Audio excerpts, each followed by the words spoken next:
Something has been shifting in you lately. You cannot quite name it, and you cannot quite date it. It did not arrive as a breakthrough moment. It did not come with the feeling you expected, that clean, clear, finally feeling you read about in spiritual books and watched other people describe in videos. It arrived more quietly than that, and because it arrived quietly, you have probably been questioning whether it is real, whether what you are going through is actually working, whether you are actually changing or just telling yourself a story about changing. This video is for the people in that in-between space, the ones doing the work without being sure the work is doing anything, the ones who cannot see the progress because they are standing inside it. Carl Jung believed that genuine psychological transformation, what he called individuation, almost never looks the way people expect it to look from the inside. It does not feel like becoming enlightened. It feels most of the time like becoming more honestly human, more grounded, more quietly yourself in ways that are difficult to explain to anyone who has not been through it. There are 7 specific signs that Jung documented in his patients, signs that appear again and again in people who are genuinely integrating their shadow rather than just studying it intellectually. And sign number 4 is the one most people completely misread. They think it means something is going wrong. It does not. It means the most important thing is going exactly right. Stay with me. Here are 7 signs your shadow work is actually working. Sign 1. The people who used to drain you no longer have the same power. Think about someone in your life who, before you started this work, could completely unravel you with a single comment, or a certain tone of voice, or just their presence in a room. Someone whose approval you unconsciously organized your behavior around. Someone whose criticism could echo in your head for days. Now notice what has changed. Not necessarily that the person has changed. They may be exactly the same, but something in how they land on you is different. The comment still comes, but it does not travel as far inside you as it used to. There is a kind of distance between the thing they do and the place inside you it used to reach. Jung had a precise explanation for this. He called it the withdrawal of projection. When you carry an unexamined shadow, you are constantly, unconsciously, projecting its contents onto the people around you. You see in others the qualities you cannot bear to see in yourself. And that projection is what gives them their outsized emotional power over you. They are not just themselves in your psyche. They are carrying everything you have not yet integrated. When shadow work begins to work, the projections start to come home. You begin to recognize in yourself the qualities you have been reacting to in others. And the moment you own that material internally, the external person loses the power they never actually had in themselves. They were only ever as powerful as the shadow you were projecting onto them. This does not mean difficult people become easy. It means they become ordinary, manageable, human-sized. And that shift is one of the first signs that something in you is genuinely changing. Sign 2. You catch yourself in the middle of the old pattern instead of after it. There is a progression that happens in shadow work that Jung described with great precision. And it moves in 3 stages. In the beginning, you only recognize the pattern afterward. The reaction happens. The spiral runs its course. The damage is done. And then, sometimes hours later or days later, you see it clearly. Oh, that was the wound talking. That was the complex running. That was not actually me responding to this situation. That was something much older than this situation. The second stage is catching it in the middle. The reaction begins. The old familiar feeling starts to rise, and something in you, some newly developed observer, notices it while it is happening. You can feel the pattern engaging. You can feel the pull of the old response. And sometimes, not always, but sometimes, you can choose differently in real time. The third stage is catching it before it begins, feeling the situation coming and already knowing, with a kind of calm clarity, what is being activated and why, before it has a chance to run. If you are in stage 2, if you are now catching yourself in the middle of patterns you used to be completely unconscious of, That is not a small thing. That is the observer developing. That is consciousness expanding into territory that was previously completely dark. Most people spend their entire lives in stage 1 and call it just the way I am. The fact that you are in stage 2 means the shadow is no longer fully running the show. Sign 3. Your dreams have become more vivid, more strange, and harder to dismiss. This one surprises people because it does not feel like progress from the inside. It feels like something is getting louder rather than quieter, and that is exactly what is happening. But louder is not the same as worse. Jung believed that dreams were the primary language of the unconscious, not symbolic in a code to be cracked way, but symbolic in the way that all deep truth is symbolic, pointing toward things that cannot be said directly in the language of the rational mind. When you begin shadow work, when you turn your attention consciously toward the unconscious, it responds. It recognizes the attention and it intensifies its communication. The dreams become more vivid because the unconscious finally believes you might actually be listening. You may begin dreaming of figures who frighten you, of being chased by something you cannot quite see, of dark rooms you are afraid to enter, of versions of yourself you do not recognize. Jung called these shadow dreams, and he considered them among the most valuable material a person could bring into consciousness. Because the thing chasing you in the dream is never simply a threat. It is always a part of yourself that has been exiled and is now trying to come home. The more you can turn toward it in the dream state rather than running from it, the faster the integration moves. If your inner world has gotten louder lately, if the dreams feel more insistent and harder to dismiss, that is not a sign that something is wrong. That is a sign that the unconscious is taking you seriously because you are finally taking it seriously. Sign 4. You have started to feel things you spent years not feeling. Here it is, the sign I told you to stay for. And I need you to hear this carefully because the personal development world has been telling you the opposite of what Jung believed, and it has been causing enormous unnecessary suffering. The culture around healing and spiritual growth is almost entirely oriented toward feeling better, toward moving from pain toward peace, from heaviness toward lightness. And so, when shadow work begins to genuinely work, when the walls that kept certain emotions out start to come down, and grief arrives, or rage arrives, or a sadness that does not have a clear cause, people panic. They think something has gone wrong. They wonder if they are regressing. They question whether the work is making them worse instead of better. Jung would look at that moment and say, "This is the work working." The shadow is not an abstract psychological concept. It is made of real emotional material that was too much for a younger version of you to process, so it was sealed away. Behind a wall of numbness or constant busyness or intellectualization, or any of the 100 strategies the psyche uses to keep unbearable material at a bearable distance. When shadow work opens those walls, the material comes through.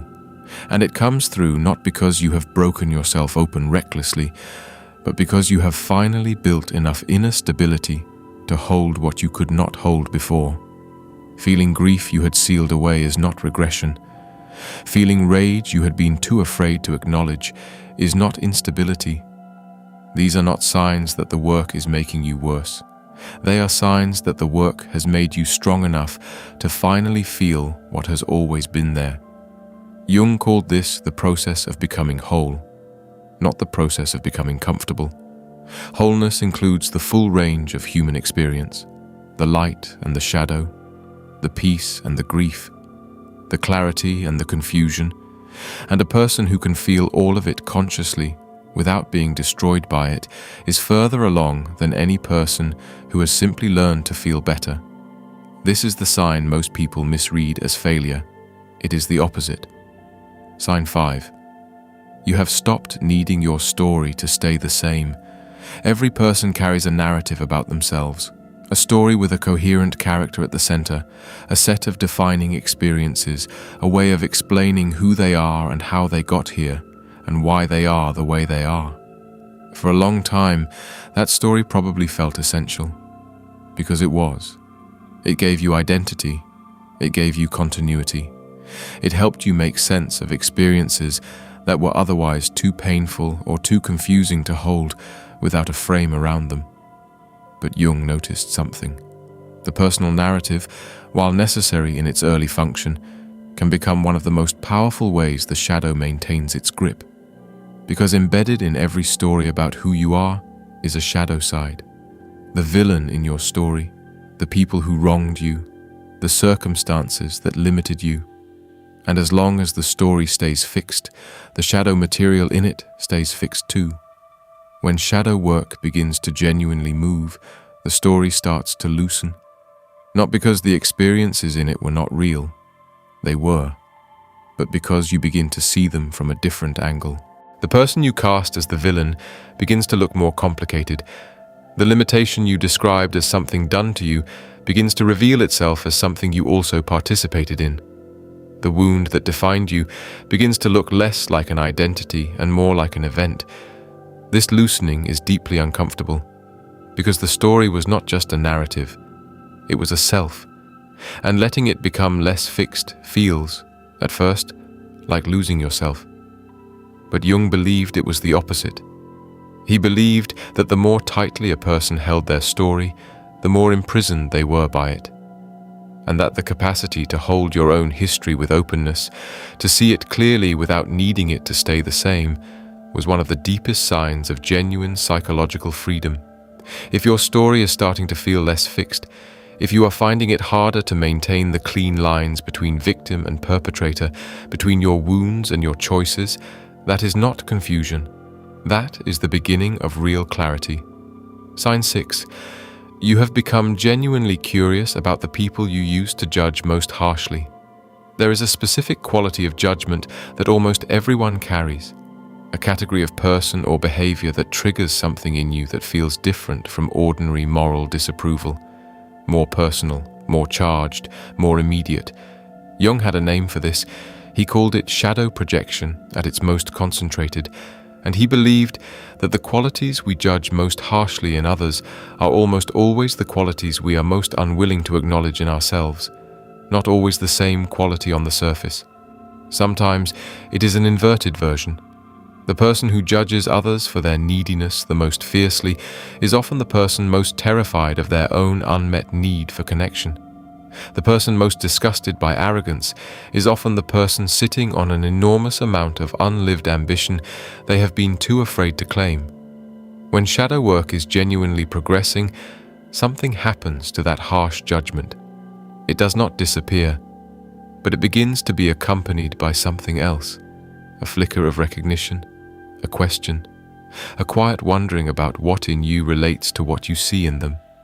You may find yourself becoming genuinely curious about people you previously dismissed, wanting to understand what drives them, feeling something closer to compassion than contempt, not because you have decided their behavior is acceptable, but because you have started to recognize the human machinery underneath it, the same machinery you have been examining in yourself. Jung believed this was one of the most reliable signs of integration. The moment your shadow stops living entirely in other people and starts living, at least partially, in your own honest self-examination, the projection begins to lift.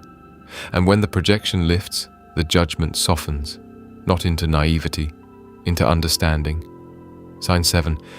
You do things that serve no audience and feel completely satisfied by that. This is the one that is hardest to see in yourself because it looks like nothing from the outside. It looks like someone spending a Sunday afternoon doing something that will leave no trace, something that nobody will see, something that generates no validation, no recognition, no proof that it happened, and feeling genuinely, quietly, completely content. We live in a world where the line between genuine experience and performed experience has become almost impossible to locate, where the background process of composing the caption or mentally narrating the moment for a future telling has become so automatic that many people have genuinely lost access to experience that is purely for its own sake. Jung wrote about this with the precision of someone who had watched it hollow people out from the inside. He believed that authentic creative expression, experience pursued without any audience in mind, was one of the most direct pathways to the deeper self, and that the moment an external audience enters the equation, even an imagined one, even the future self you will tell the story to, the experience is already being edited, already being shaped into something acceptable rather than something true. When shadow work genuinely progresses, when the need for external validation begins to loosen its grip, something returns that most people lost so gradually they did not notice it's going. The ability to do something purely for the love of doing it, to exist in an experience fully, without the background process of making it meaningful to someone else. This is not a personality trait. It is not introversion or self-sufficiency. It is a sign that the self has become stable enough in itself that it no longer requires constant external confirmation of its own existence. And Jung considered that one of the rarest and most profound forms of freedom a human being can reach. Here is what I want to leave you with about all 7 of these signs. None of them look like healing from the outside. None of them arrive with a feeling of having finally made it. There is no moment where it becomes obvious, no threshold you cross where you can look back and say, there, that was it. That was when it worked. Jung spent his entire career saying one thing about genuine transformation that most people never fully absorb. He said it is not about becoming better.